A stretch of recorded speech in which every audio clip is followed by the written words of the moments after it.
السلام علیکم ورحمۃ اللہ وبرکاتہ۔ آج کے خطبے کا عنوان ہے غیبت اور چغلی کی ممانعت۔ الحمدللہ والصلاۃ والسلام علی رسول اللہ، اما بعد۔ ہر قسم کی تعریف اللہ تعالیٰ کے لیے ہے، ہم اس کی تعریف بیان کرتے ہیں اور اس سے مدد چاہتے ہیں،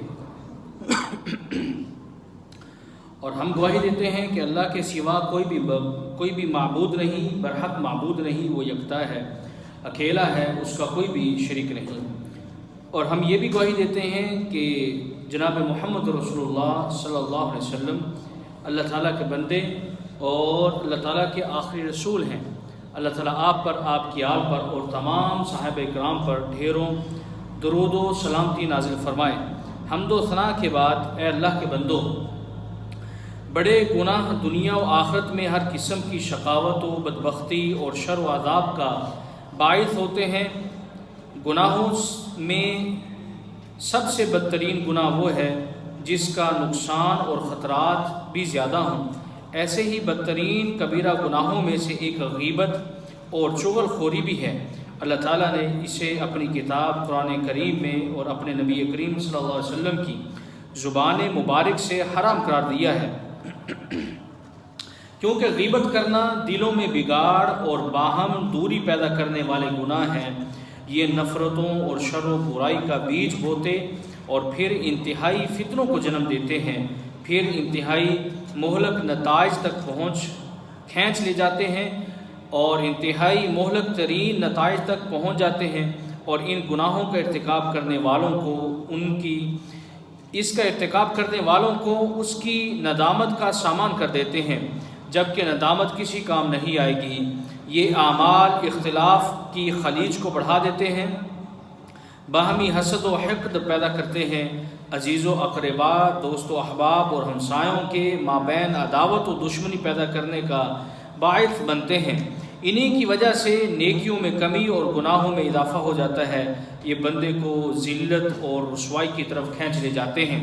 اللہ تعالیٰ کے بندوں، اللہ تعالیٰ نے غیبت سے منع کرتے ہوئے قرآن مجید میں ارشاد فرمایا، اے ایمان والو، بہت بدگمانیوں سے بچو، یقین مانو کہ بعض بدگمانیاں گناہ ہیں، اور بھید نہ ٹٹولا کرو، اور نہ تم میں سے کوئی کسی کی غیبت کرے۔ کیا تم میں سے کوئی بھی اپنے مردے بھائی کا گوشت کھانا پسند کرتا ہے؟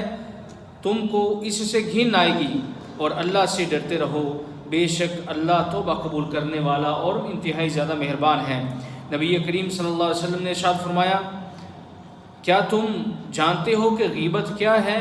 صحابہ نے کہا کہ اللہ اور اس کے رسول ہی بہتر جانتے ہیں۔ تو آپ نے فرمایا کہ غیبت یہ ہے کہ تمہارا اپنے بھائی کا ایسے انداز سے ذکر کرنا جو اسے ناپسند ہو۔ آپ صلی اللہ علیہ وسلم سے کہا گیا، جو کسی کا عیب ذکر کیا گیا ہو، اگر وہ واقعی اس میں عیب موجود ہو تو بھی کیا غیبت ہوگی؟ تو آپ نے فرمایا، اگر وہ عیب اس شخص میں، آپ کے بھائی میں موجود ہے جس کا تم ذکر کر رہے ہو، تبھی تو یہ غیبت ہے، اور اگر اس میں وہ عیب موجود نہیں ہے تو پھر تم نے اپنے بھائی کے اوپر بہتان لگایا ہے۔ اے اللہ کے بندو، اپنی زبان کو اس بدترین فعل غیبت، اس رسوا کن گناہ چغلی سے محفوظ رکھو۔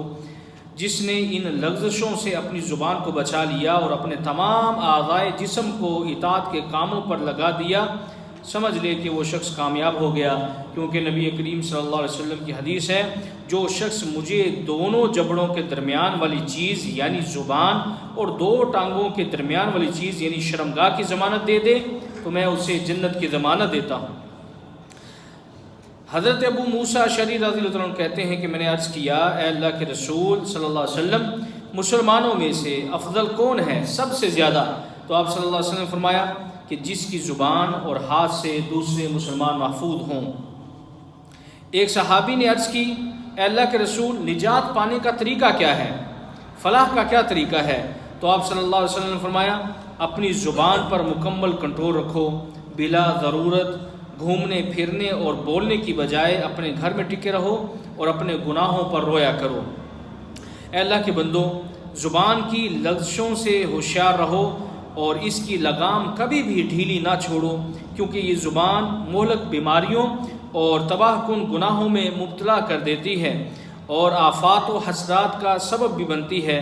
سیدنا ابو سعید خدری رضی اللہ عنہ بیان کرتے ہیں کہ نبی مکرم صلی اللہ علیہ وسلم نے فرمایا، اذا اصبح ابن آدم الی آخری، جب ابن آدم صبح اٹھتا ہے تو اس کے تمام اعضائے جسم اس کی زبان کو لان تان کرتے اور کہتے ہیں کہ ہمارے معاملے میں اللہ سے ڈرو، کیونکہ تمہارا امن و سلامتی یا شامت تمہاری ہی وجہ سے ہے۔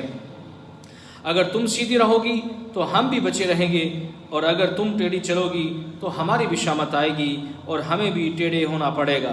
رواہ البخاری۔ سیدنا معاذ رضی اللہ عنہ بیان کرتے ہیں کہ میں نے عرض کیا، اے اللہ کے رسول صلی اللہ علیہ وسلم، مجھے وہ عمل بتلائیے جو مجھے جنت میں داخل کر دے اور جہنم سے بچا دے۔ آپ صلی اللہ علیہ وسلم نے فرمایا، تم نے تو بہت بڑی بات پوچھ لی ہے، البتہ یہ بہت ہی آسان ہے اس کے لیے جس کے لیے اللہ اسے آسان کر دے۔ صرف اللہ کی عبادت کرتے رہنا اور اس کے ساتھ کسی کو شریک نہ ٹھہرانا، نماز پڑھنا، زکوٰۃ دینا، رمضان کے روزے رکھنا، اور اگر استطاعت ہو تو بیت اللہ کا حج بھی کرنا۔ پھر آپ صلی اللہ علیہ وسلم نے حضرت معاذ کو کہا، میں تمہیں خیر کے، بھلائیوں کے دروازوں کے بارے میں خبر نہ دوں؟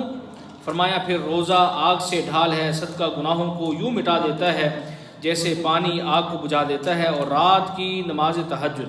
پھر آپ صلی اللہ علیہ وسلم نے ان کلمات کی تلاوت فرمائی، قرآن مجید کی اس آیت کی، جس کا ترجمہ یہ ہے کہ ان لوگوں کے پہلو اپنے بستروں سے الگ تھلگ رہتے ہیں، اپنے رب کے خوف اور امید کے ساتھ وہ پکارتے رہتے ہیں، اور جو کچھ ہم نے انہیں دے رکھا ہے اس میں سے وہ خرچ کرتے ہیں۔ کوئی نفس نہیں جانتا جو کچھ ہم نے ان کی آنکھوں کی ٹھنڈک کے لیے پوشیدہ کر رکھا ہے، یہ اس کا بدلہ ہوگا جو وہ دنیا میں عمل کرتے رہے ہوں گے۔ پھر آپ صلی اللہ علیہ وسلم نے حضرت معاذ کو کہا، کیا میں تمہیں اس اسلام کے سر، ستون اور اس کی کوہان کی چوٹی کی خبر نہ دوں؟ میں نے عرض کی، کیوں نہیں اللہ کے رسول؟ آپ صلی اللہ علیہ وسلم نے فرمایا، اس دین کا سر اسلام ہے، اس کا ستون نماز ہے، اور اس کی کوہان اللہ کے راستے میں لڑنا ہے۔ پھر فرمایا، میں تمہیں ان سب اعمال کے سرکردہ عمل کا نہ بتلاؤں، یعنی جس پر انحصار ہے ان تمام چیزوں کا؟ حضرت معاذ فرماتے ہیں، کیوں نہیں اللہ کے رسول، ضرور بتلائیے۔ تو آپ صلی اللہ علیہ وسلم نے اپنی زبان مبارک کو پکڑا اور فرمایا، اس پر قابو رکھو۔ میں نے عرض کی، اللہ کے رسول، کیا ہماری زبان سے کی گئی باتوں پر بھی جواب دہی ہوگی؟ اس پر آپ صلی اللہ علیہ وسلم نے فرمایا، تمہیں تمہاری ماں گم پائے، لوگوں کو منہ کے بل جہنم میں گرانے والی اسی زبان سے نکلی ہوئی باتیں ہی ہوں گی۔ اے اللہ کے بندو، غیبت کے نقصانات بہت پھیل چکے ہیں اور اس کے خطرات عام ہو چکے ہیں۔ یہ ہماری مجلسوں اور بیٹھکوں میں ہمارے دسترخوانوں کی رونق اور ہماری راتوں کی گفتگو کا میوہ اور وقت گزاری کا ذریعہ بن چکی ہے۔ یہی ہمارا غیظ و غضب جھاڑنے، حسد و بغض دکھانے اور حقد و نفرت ظاہر کرنے کا مؤثر ترین ذریعہ اور ہتھیار بن چکا ہے۔ غیبت کرنے والا سمجھتا ہے کہ وہ دوسروں کی غیبت کر کے اپنے عیوب کی پردہ پوشی کر رہا ہے، اور وہ اسے نقصان پہنچا رہا ہے جس کی وہ غیبت کر رہا ہے، جبکہ وہ یہ نہیں جانتا کہ غیبت کے اضرار و نقصانات اور برائیوں میں سے وافر حصہ تو خود اسے پہنچ رہا ہے، کیونکہ غیبت کرنے والا ظالم ہے اور جس کی غیبت یہ کر رہا ہے وہ مظلوم ہے۔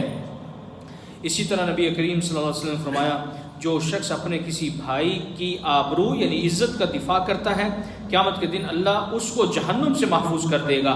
لہذا غیبت